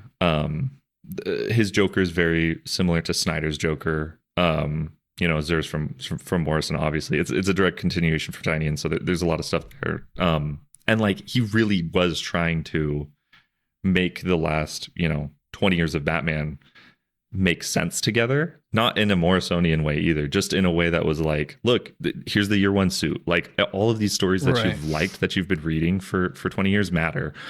And I don't think it makes for a good run. I don't even think Morrison did a particularly good job at doing that thing for the previous 70 years of Batman either. But it is something that like, I think that plane thing was 100% intentional on his part. Yeah, like, yeah, absolutely. Absolutely. Like it again, for a comic that supposedly wasn't supposed to exist, right? The fact that the last issue ends this way is the most like, oh, I'm trying to cohere everything that's happened over the past decade. You know, like I'm ending it where it started. Yeah. Even if Jim Lee doesn't. Yeah. Because that's the actual end of the arc, is halfway through, or that's the end of the volume. It's halfway through Hush 2. Yeah. It's very stupid. There's so much about this plane sequence that's just awful. I'm gonna do like a quick play-by-play. We've got the shootout on the plane after Batman boards it, where Leonid like fires a bullet at him. Batman reflects the bullet and it ends up shooting Leonid himself. Leonid gives the one of the speeches of all time, where he says, "Isn't it obvious, detective? Gotham City, ruled by the wealthy few from the shadows and the light. It's America." just bad, just bad. And then we have Bruce's monologue, all that damage, all that tearing down for damned propaganda. Then we flip the page and we just get Vandal Savage looking real sexy standing on a building. And that's when it hit me that I don't care about the previous arcs, but just in this arc, there's nothing about Vandal Savage that is Vandal Savage. Like, he could have been anyone. There was nothing like... Right. If you didn't know Vandal Savage, you wouldn't know this is an immortal caveman who has taken over the world several times throughout the millennia. It's funny. Such a waste. People hate the Vandal Savage stuff. And I would be fine with it if it was actually making use of the craziest character. thing. The craziest thing is the Vandal Savage stuff. When Nakano dies, when the mayor dies, it feels like the most logical thing to do would be to install Vandal Savage as the mayor of Gotham. That should have been the plot, yeah. Right? Like a guy whose whole thing is, I want to subjugate and take over humanity. And knowing that he is on the bad side here, it feels like it. I don't know. It's so weird. It's so weird that that's not. And I don't know. Maybe he wanted to subvert expectations. I don't know. But like it ends up with Vandal Savage feeling like just a guy. Yeah. Again, I'm not making excuses. This is bad. It does read as something that was completely unplanned, right? So it's like, hey, what would you do if we gave you another volume? And it's like, Russiagate. Like, right? Insane thing to do, for sure. Especially when you have pieces on the board. Like take a day and look at the pieces you have. And yeah, it feels like under the gun. Okay, this is an extra thing to do, and it also might have been a thing of like, well, Fraction had already started working on this. Jimenez had already started doing designs for the new Batman design and stuff like that. I'm guessing issues were written and Vandal Savage wasn't the mayor. And I'm guessing issues were written of Hush and Vandal Savage wasn't the mayor. So I guess like you could write an arc where in 5 issues he becomes the mayor and then no, he doesn't, whatever. That might have also been it, where it's just like, I don't want that complication. I'm just going to let whoever wants to be the mayor after be the mayor. That is the obvious story though, for sure. Like, Yeah. making the mayor.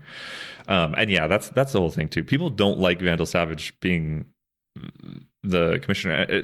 And it feels like a X-Men brained kind of take of like characters belong in their areas. But I'm like, no, it's really cool to have him be the commissioner of Gotham, I think. But like, yeah, do something with it. Make him do something with it.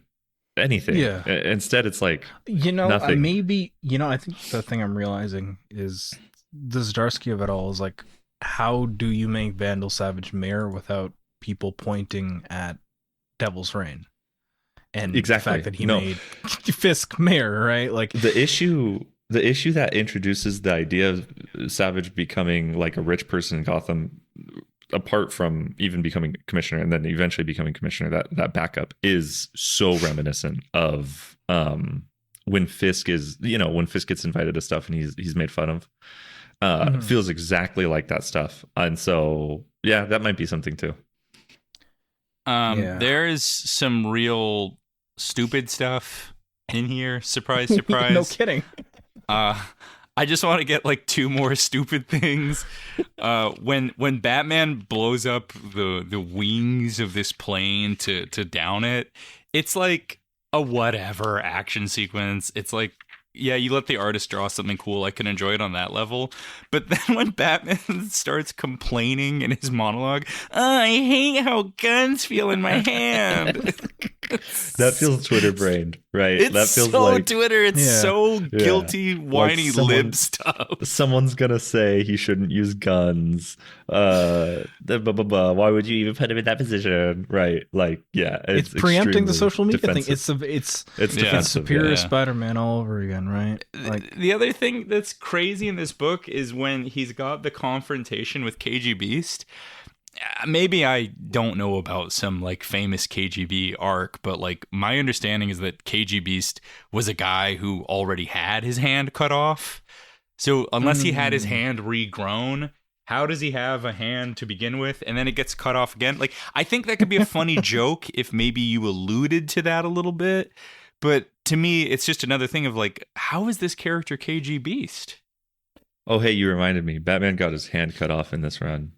In a previous volume. What? He got his hand cut off. I That don't feels remember. like something you should have led with. I forgot.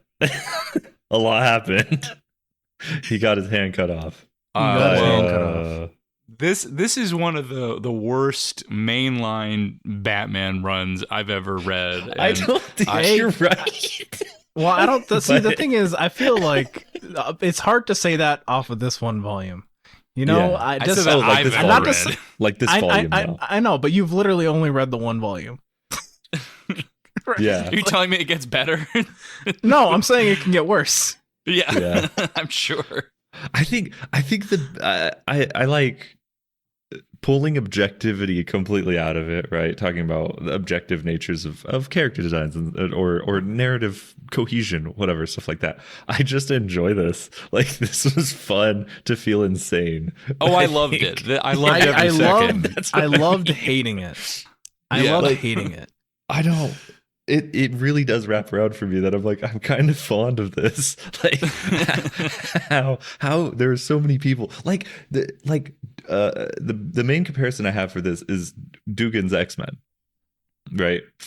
That is just a bland book that I stopped reading 3 issues in because it was so boring. But like, this propels me. I am. It makes you feel something. It makes me feel something. And like, that's something, that ain't nothing. And it's not anger in a way that's like, it's not even anger. I don't hate it. It's like more bafflement, it's more, what were they thinking? What were they thinking? What were they thinking? Though for me, it really comes down to what at the end of the day. It just comes down to what? Yeah. It just comes down to what? Okay, so I looked up KG Beast's Horrible appearances. character. Horrible. He was in Task Force Z for a while. Sure, who cares? But for the sake of this conversation, for the sake of my experience, so Batman number 57, which is around when I left off, right? That's around the time that I dropped the Tom King run. No, that was the issue before, I think, or maybe another issue before that. Anyway, after that, he shows up one time in issue 93. So this is during Tynan's run, very early on, I think. Yeah. And then after that, there is literally nothing for him in Batman until this arc. Yeah. So until literally Elon Musk and Mark Zuckerberg and Edward Nygma paid him to de-wokeify Gotham. Yeah. Oh, I hate that character. Actually, you know what? This is you mentioning. We both have talked about Tom King's run. I think I couldn't get past issue 18 of Tom King's run. So, in that way, this is far superior to Tom King's Batman. I mean, you've read. So that's the thing. You read, what is it, 25, 20, 30, 32 issues? 32 issues 32 of issues. Zdarsky. You read 32 issues of this. I couldn't have read 32 of Tom King. Couldn't. Yeah. Honestly, I don't know what was happening. Actually, no, I know what was happening in my life. It was awful at the time that I was reading Batman comics. Rebirth chased me off of the whole DC line. So, I stopped reading Batman at Rebirth. It's funny because that was the time that a lot of people were getting back into DC comics. I mean, I feel like this is a completely different conversation, really. But I feel like it was Twitter people who were like, let's try it out. And then it was already DC pilled people, I guess. Yeah. And it chased off a lot of, I was a new reader with New 52. So I was like, no, fuck this. You guys are literally getting rid of all the 5 years that I've been reading. This is crazy. And I feel like it had a very disgusting effect on all things. Here's what I'm going to propose. This is not a Twitter brain comic. This is a YouTube Shorts brain comic. Oh man, this is the type of shit that I'd see my brother watching on YouTube Shorts. AI voice Commander Star was actually Batman villain KG Beast. Oh man, the in the second to last issue, the comrade drop, I lost it. Just comrade jump scare. Oh my goodness. Yeah. I do. The last thing to note: the conversation with his not half brother, is the child of infidelity. I don't even care about covering that. Whatever. That's hilarious that Bruce leaves and enters the most awesome car I've ever seen. He's like, I don't need money. I don't want to be changed. And Bruce is like, yeah, that makes sense. Walks out to the dopest, sickest whip. It's awesome. What a choice. I love it. Yeah, he hits him. It's like, ball up top. I gotta get out of here. Yeah, dude. I'm not rich anymore, really. It's all tied up in the company. Anyway, I'm a vroom. It's so good. Oh, it's hilarious. I think what this comic taught me is I know who writes the best Batman comics, and it's crazy libertarians. I've seen conservative Batman comics. You are so right. And I've seen liberal Batman comics. So until they let an actual socialist write Batman, we can't really the say. game goes to libertarians. They have the proven track record. I am so much more excited to do Absolute Batman with you. I'm so much more excited to get that first issue in front of you, because what is the reaction going to be? It's going to be fantastic. Oh God. Any other? No, I think we're good, right? There's a fill-in at the end here. I didn't read it. That's fine. Yeah, it's just funny to me. It was a special anniversary issue. Is it? Okay. Denny's Cohen. It's nice. Oh, so this is 150. So they didn't collect 150 and that makes a lot more 150 sense. Was a giant issue, so they split it up. I think they split it up across 3, 4, and 5, but I might be wrong on that. Okay. I just want to note that Zdarsky's final word on Batman in this run is Uh-huh. Jim Gordon going, "No, I actually shot that guy. It wasn't the It's mind awesome. control glasses." It's so sick. And Batman what a doing- mic drop moment, though, right? Yeah, it's like it wasn't. This It is wasn't the mind control canonically glasses. I true. actually wanted to do it. I killed the mayor. And then Batman going, "It's okay. You're a good guy, Jim.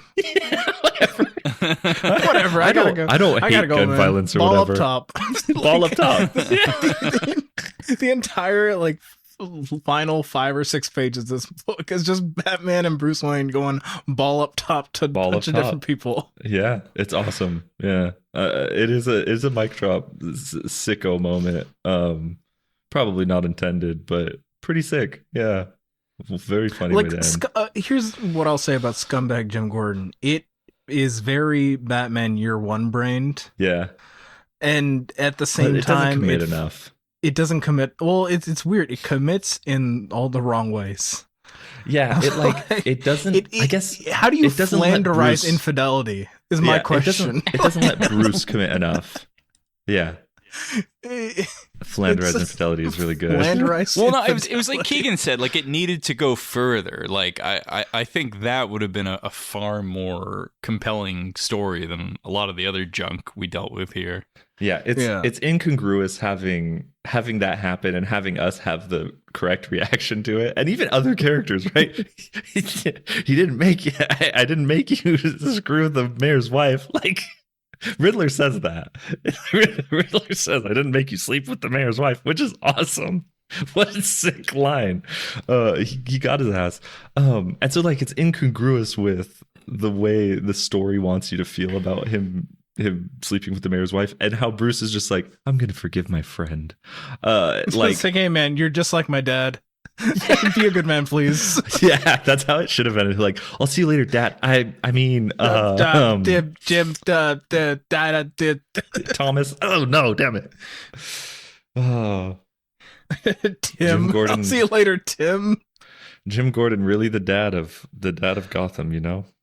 That's a lot of Zdarsky's run too, though. Batman doing dad stuff, but we're done. We're done. We made it. I'm so happy. This was great. Thank you, listeners, for listening to us talk about this bad comic that I love, that I might buy. We'll see. It could happen. If you want to hear us talk more, like and subscribe. Do the classic like and subscribe. We're now on YouTube. All our episodes are going up on YouTube too. So if you like watching your podcasts that are audio only, that's your place to go. Otherwise, rate, review us on your podcast app of choice, please. If you want to go a step further, back us on patreon.com/midnightgrappleranimals. $2 gets you our B-sides. We'll yap before episodes normally and upload those. It's their funny jokes. Various topics. I don't even know what the latest one is, but they're good. And then $5 will get you full bonus episodes. We have a ton. The latest one will be the 2 the killer movies that we talked about. That's fun.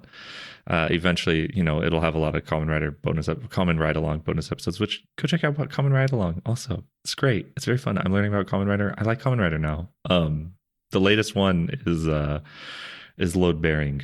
Well, it won't be the latest one by now, but we uploaded episode 2, which is the Amazon episode, and it's very important to listen to that one. It's important. By the time this you episode comes personally. out, I think we'll be on episode 3 or 4. Okay, heard. So anyway, get on that. It's fun.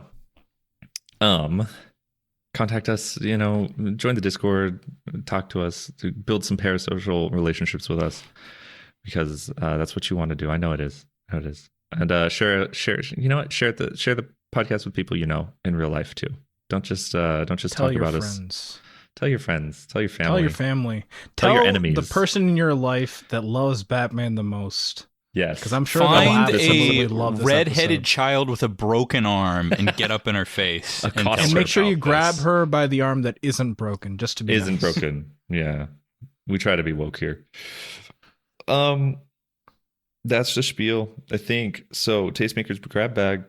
Who wants to go first? I guess I can go first. I guess. I guess. My last week has been spent fighting mice. So I haven't been Oh able my to God. engage in a lot of activities I It usually enjoy continues. in my free time. So my recommendation for Tastemaker's grab bag is copper mesh. Copper mesh. Copper mesh. Copper mesh. Copper mesh. What's the why is it Endorsed need to by be copper? Scooby-Doo. Yeah. If you need to plug a hole to prevent a mouse from getting in, copper mesh. Copper mesh. Like Copper densely mesh. threaded? Like I think there's really one kind. Like Okay.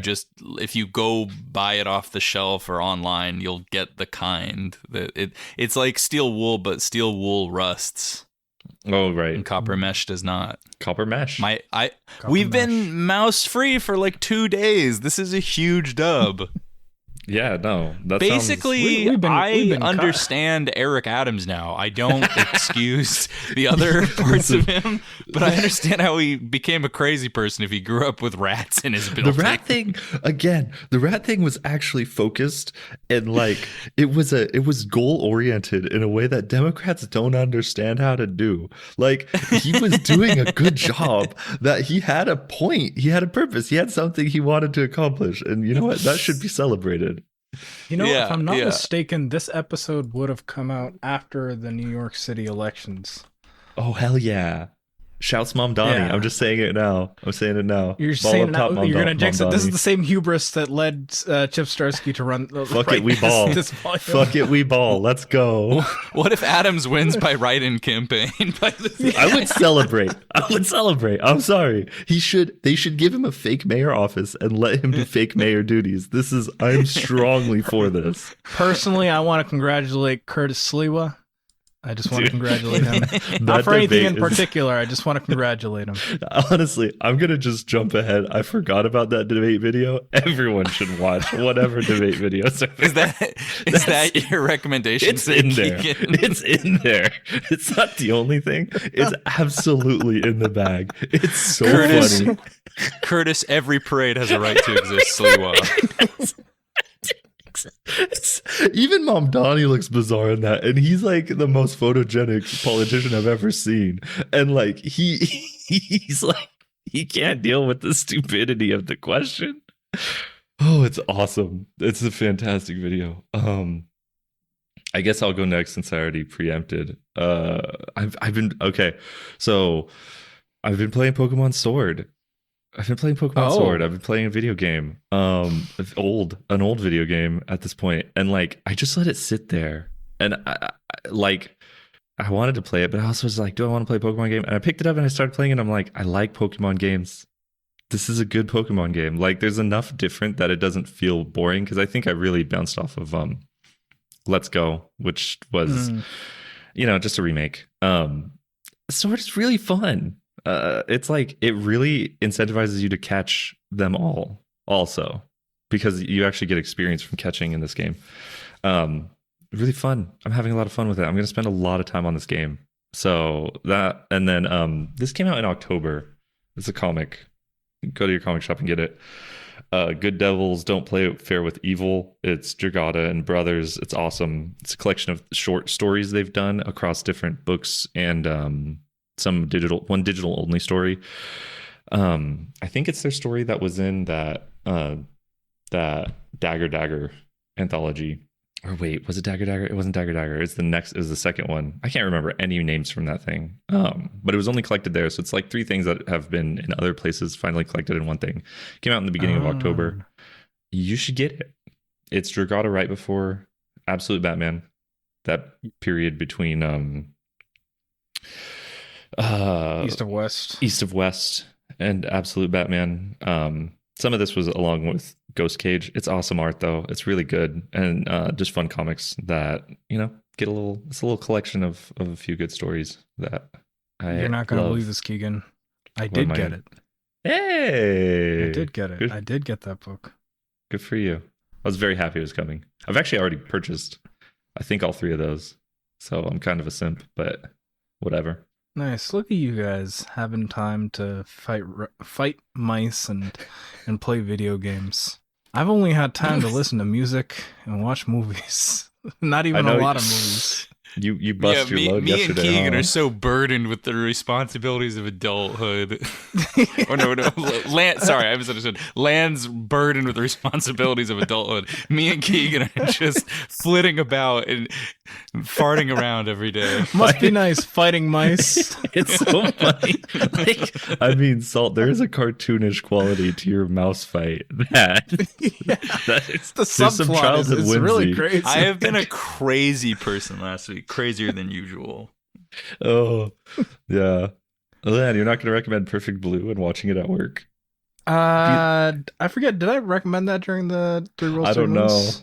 I don't know, but I think it was B-sides that we talked about it. So Yeah, we check did out talk about the B-sides. B-sides. Yeah, check out the $5. B-sides for that episode. Because there's no B-sides for this episode. We just went straight No. into it. That's why it's this long. I am going to recommend the music of Underscores. I've been recently listening to her music. She is a fantastic talent.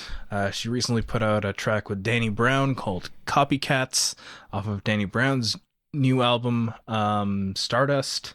It's great. It's doing all the right things to my brain, so I'm going to recommend Underscores. And then I am going to recommend Sakamoto Days, because I'm catching up again, because I left off around volume 10, so I just went to the library, picked up all the volumes that have come out since I last read it, and I've just been working my way through those. So wow, are you a Twitter weeb now? Is that what you are? Is that what that is? I don't know. I only see don't know. like CBH Dave talk about Sakamoto Days. Does he now? Yeah. See, I'd be a Twitter weeb if I was talking about, like, I don't know, Tokyo These Days or whatever Manga Splaining DX is putting out. Yeah. Or what was that? I guess list? that's kind of a Substack weirdo. Yeah, sure.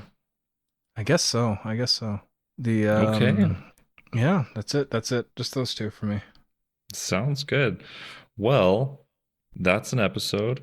So thank you for listening.